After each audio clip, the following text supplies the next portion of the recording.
I want to focus on the use the limit definition of the derivative to evaluate that. And we saw some of those in the posted review problem, so you want to take a look at those. But I think just talking about and thinking about these problems here again,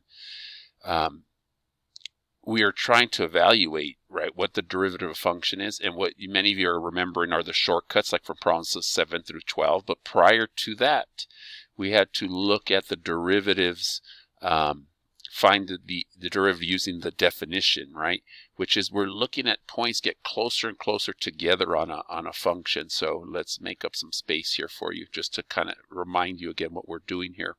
And so square root of x plus 4 looks something like this graph here, right? It would be at -4 right here. And so looking at this, the derivative again is how this function's increasing, right? But the magical thing about calculus is that we've come up with some ways to come up with shortcut methods, but those methods are derived from looking at the rate of change between 2 points, right? That slope of a tangent line. And so that slope of the tangent line between those 2 points gives you at that instantaneous moment how the function is increasing or decreasing.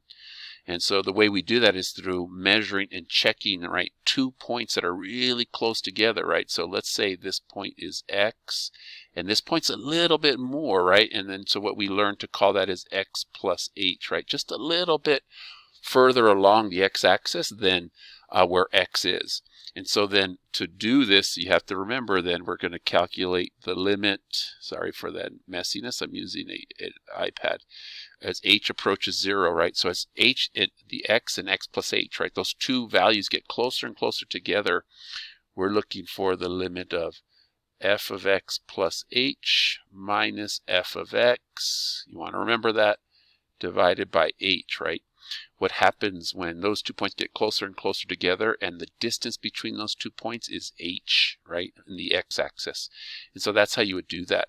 Now we'll look at that, the review problems in the posted ones, the solutions, to kind of look at some of the algebra to calculate this limit. And that goes from Unit 2, how to calculate limits like this.